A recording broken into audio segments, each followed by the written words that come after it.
Wagwan viewers and subs, welcome back to class. In today's video, I want to show you guys one of my screw-ups. So I recently took apart this bumper and I got it painted. As you guys can see, it looks good for the most part, no problems, right? So the customer had a problem. The problem was that if you see this right here on the very bottom of the bumper on the side, that was a problem. It looks like when I cleaned the car, I didn't clean it properly, and then when I put paint over it, you see here have the dirt reacts, you know, the paint reacts to the dirt. And then they have a hole in the fender liner here. None of this I wasn't told to get a new one on here. Maybe the customer thought we were supposed to repair it anyway. So that's two problems. Next thing they said that the color didn't match, but then we got them to realize that the color does match, as you guys can see here. And then they had a problem with the fitment under the headlight, which there is absolutely no problem. But the customer is always right. Now, I could fix that little area on the car, but you know what? Because this has already been a problem, the best thing to do is not cause any more problem or give them any more reason to be more upset. So what I'm gonna do is I'm gonna take the bumper off, I'm gonna take it apart, and then I'm just gonna repaint the whole bumper. I'm just gonna paint in that area on the side there, and then I'll clear coat the whole thing so it'll get like a flow coat. So let's do it.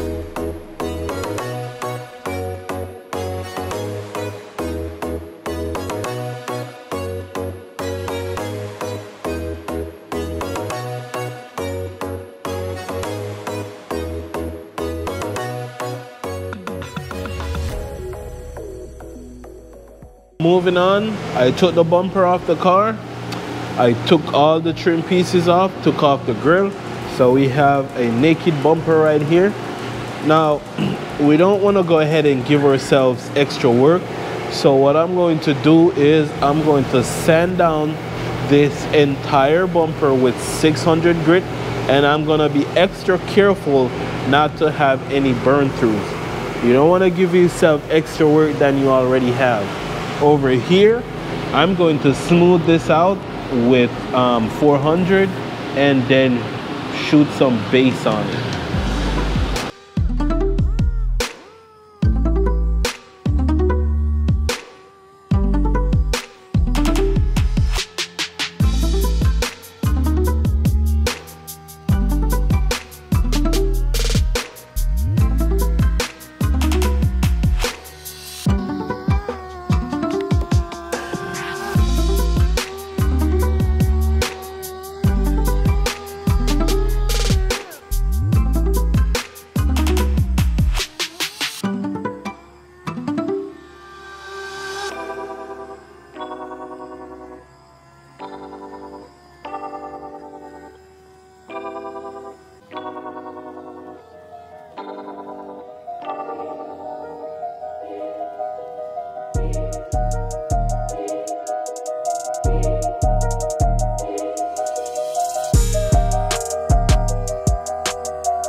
Now that I got this all sanded, what I'm going to do now is go over it, make sure that I didn't miss anything, and then I'm going to give it a scuff and then sand down the edge over there.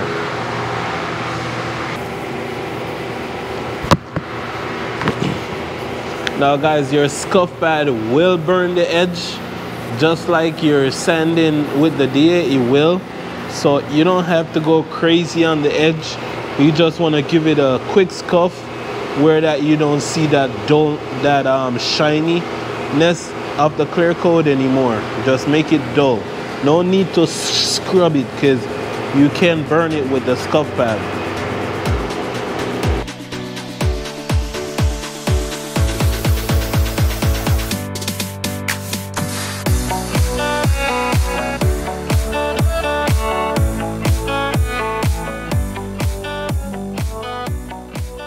For this, you don't have to use the DA. I'm using 400 and I'm just going to give it a light sand. It's the easy fix, just extra work.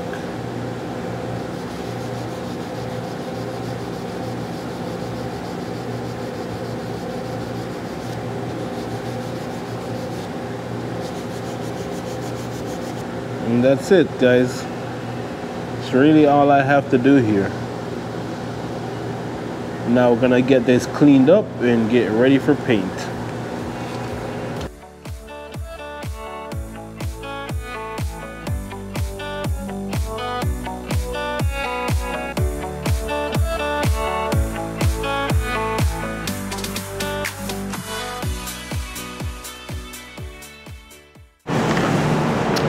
And now that I got it all washed down with the greaser, gonna put some more wax and grease remover.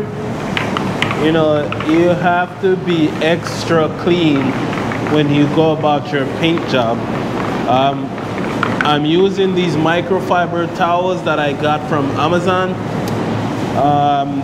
These do a better job at picking up dirt. You know, it's more material to work with. That's gonna be more aggressive on the clean.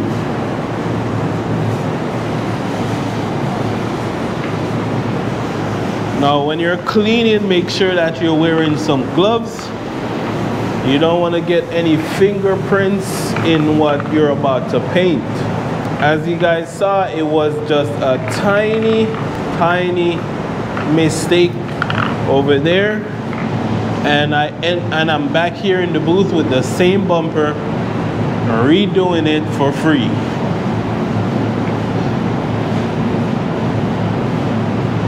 But there is nothing to get upset about.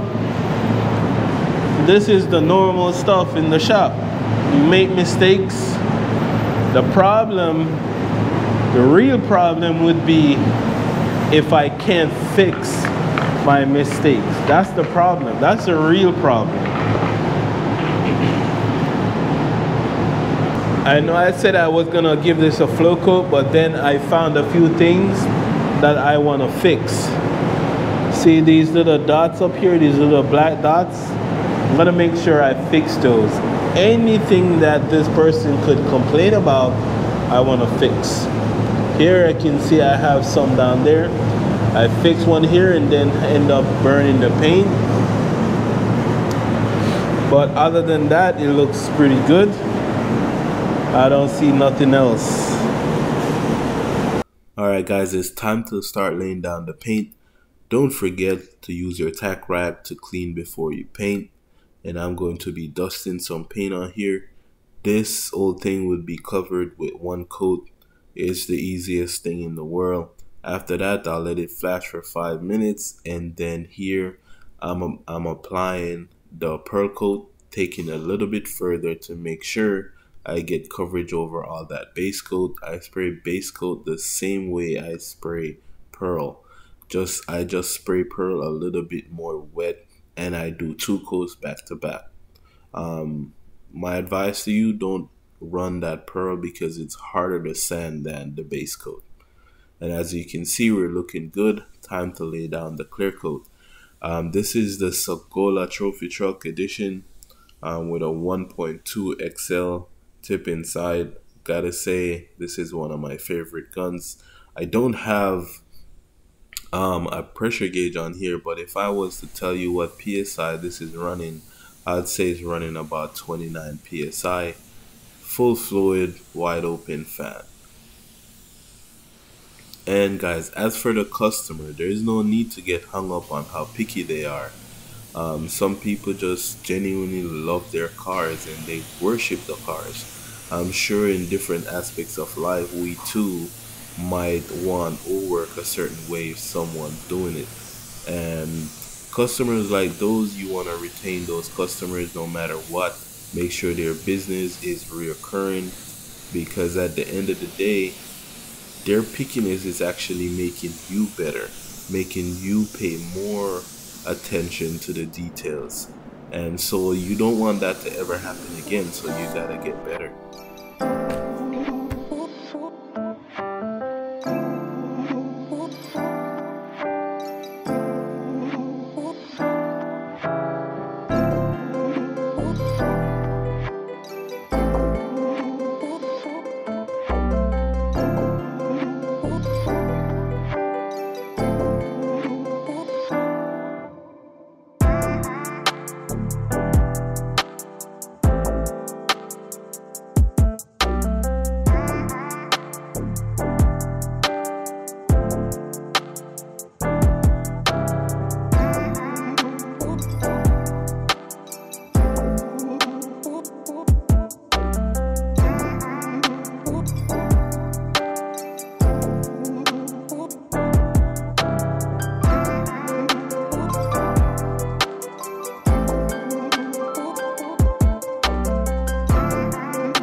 And here it is, guys, the end result.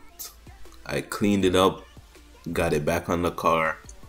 I find any dirt nib that was in this panel and I buffed it out, making sure that there's absolutely zero imperfections for this customer to complain about. Everything looks good, fitment's good, color is fine. Make sure I replace that fender liner. We went half and half with the customer and make everything brand new. No problems here. If you learned something, hit that subscribe button. Love you guys. Until next time, class dismissed.